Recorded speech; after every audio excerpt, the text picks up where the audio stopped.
Why is the world so bad? I have Chaya Essa.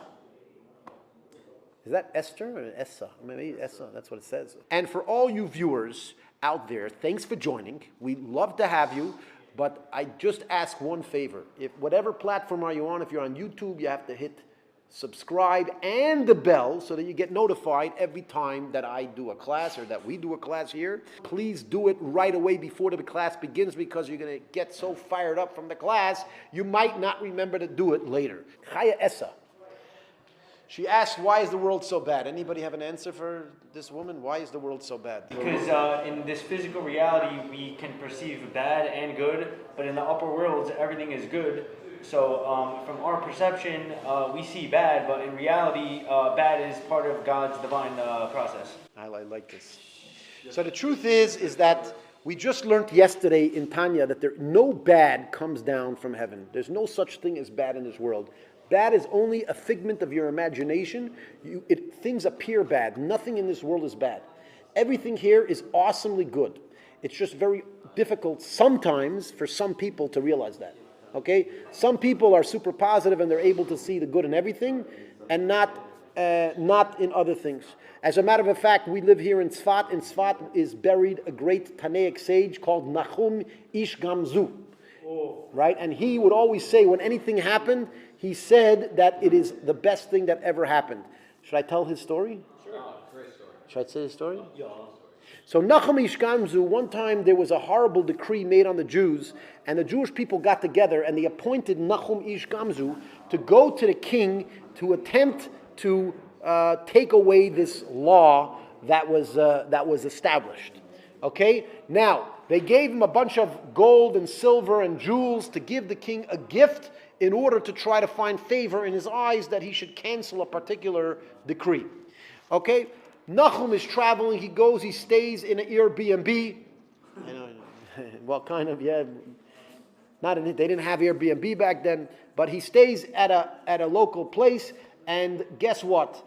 The people that owned his inn, they realized that he had a lot of money in his chest, and they took his chest. But what did they do? They were afraid that if they took his chest and they took all the money, what will happen?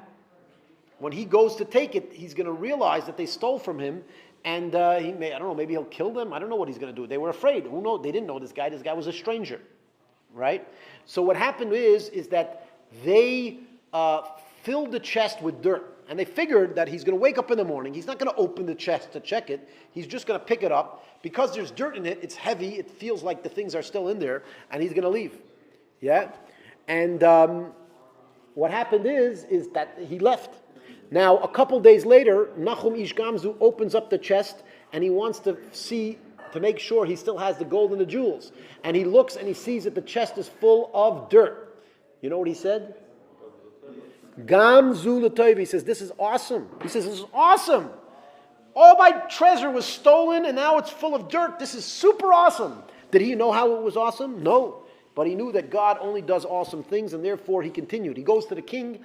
He's like, listen, king, we're here from the Jewish community. Here is a gift on behalf of the Jewish community. The king opens it up and he sees a pile of dirt. He's like, what, you're making fun of me? You're trying to insult me? You give me a bag of dirt and you want to give it? What's wrong with you? The king throws him in jail. And he sits down with his ministers and he's trying to figure out, what should I do with this guy? Maybe we should kill him. He's a horrible offense to the king. While he's talking to the ministers, one of the ministers says, you know what? I want to tell you something. Should I tell you something? There's this tradition that Abraham, when he was fighting wars, he would take dirt and he would throw it at his enemies, and the dirt, each speck of dirt, would turn into an arrow and go and kill his enemies. He says, maybe the Jews are bringing you this dirt. Maybe they're bringing you this dirt. Right, dirt ball? They take this dirt, they throw it at some of their enemies, and sure enough, it turns into bows and arrows and kills them. The king calls out Nachum Ish Gam Zu, and he thanks him. He says, what did you want? I'll give you whatever you want. And he says he wants him to take away the decree, and the decree was gone. Zeo. Wow. Right? That's not the end of the story. The end of the story is that the people that stole the jewels, they're like, oh, we have a gold mine. We gave him our dirt, and the king liked the dirt that we gave from our yard. So you know what they did? They dug up their whole yard and they traveled to the king with this big dump truck full of the dirt from this yard, and they go and they bring it to the king, right? And they go and they tell the king, listen, you know this guy, you think this Jew really brought you the dirt? Really, we stole his jewels. And then we filled it with dirt. But now you like that dirt? I have a whole truck of that dirt right here. And the king looks at them and says, well, let's try it. And they take this dirt, they try to throw it at the enemies, and nothing happens. And the king realized that it's not the dirt, it's the God. And since the king realized that it was the dirt and not the God, he punished these guys for stealing Nachum's chest. Now, what the commentaries explain, what happens if Nachum Ish Gam Zu arrived with gold and jewels? What would have happened? A king, maybe, the king gets a lot of jewels. He gets a lot of gold. He gets a lot of jewels. What, he needs this gold and jewels from the Jews, right? The Jews think they could buy a king off with money? No, some people can be bought off with money. Not a king. They had so much money, they didn't need it, right? There was this very rich Jew that tried to go in and try to convince Vladimir Putin. He tried to speak to him to try to end the war. He almost got killed. Right? Vladimir's like, I don't need your money. What are you joking? I need your money. Vladimir Putin needs your money, you Jew. Anyways, if he would have brought the jewels, maybe the king would have said, like, what, you need to bribe me? But because of the whole story, because the person stole his jewels, and God made a miracle, and then the king realized what's going on, that's actually the most awesome thing. God played a trick to make the most awesome thing happen. So back to Chaya Essa that says, why is the world so bad? The answer is because that's the way you see it. That's it.